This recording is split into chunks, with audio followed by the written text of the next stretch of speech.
I'm already in receipt of the warrant of arrest issued against me by the 5th Division of the Sandigan Bayan. Nais ko lang pong bigyan din ang mga bagay na ito. I will remain firmly with the majority bloc under the leadership of Senate President Alan Peter Cayetano. Hindi ako matitinag sa anumang panggigipit, pananakot, political maneuvering para talikuran ang aking paninindigan. I will not yield to threats. I will not be intimidated.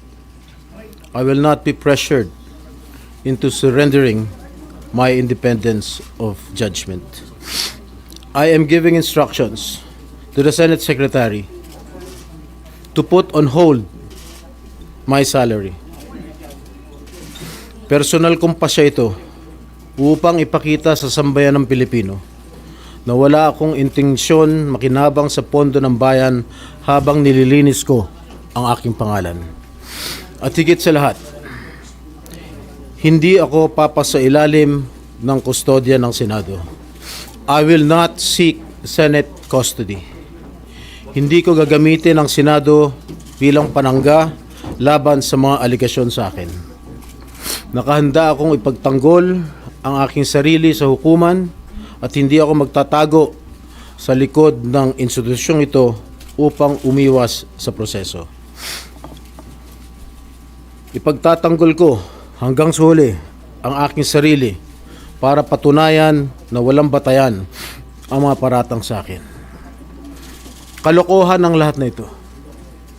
Mismo ang Senate Legislative Budget Research and Monitoring Office o LBRMO ang nagsabi sa Ombudsman na wala silang anumang dokumento o record na nagpapakita na ako ay nagpasok ng anuman insertion sa 2025 national budget. Ang mahalagang impormasyon nito ay kinilala pa mismo ni dating Senate Blue Ribbon Chairman Senator Panfilo Lacson bilang isang makabuluhang ebidensya na sumasalungat sa mga aligasyong binabato laban sa akin. So how can the Office of the Ombudsman file a plunder case against me when I am not even alleged to be part of or the mastermind of the supposed scheme? Wala po akong kinalaman dyan. Ngayon ko lang po isa sa publiko ito.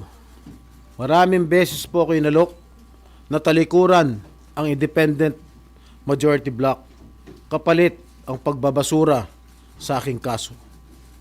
Ngunit, hindi ko po ito tinanggap. Mas nanaig ang paninindigan ko na ako'y manatili sa hanay ng mga kasamahan ko sa independent majority bloc.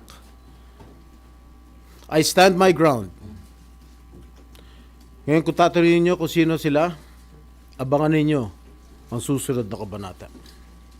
I stand my ground because what is at stake here goes far beyond my personal circumstances.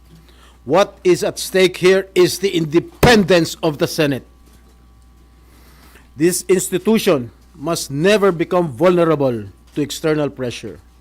It must remain free from political coercion, free from undue influence, and free from any scheme designed to weaken its constitutional role as a co-equal and independent branch of government. If this is the price I must pay for the decisions I have made and the principles I have chosen to uphold, then I am prepared to face the consequences, however difficult they may be, especially for my family. I will not be broken by accusations, nor will I yield to political pressure. I will meet these charges head on, defend my honor through due process, and place my faith in the truth. I will be proceeding now to the CIDG to voluntarily surrender myself. Maraming salamat po. Okay na? No more question, guys. At yan, pupunta na sila sa CIDG.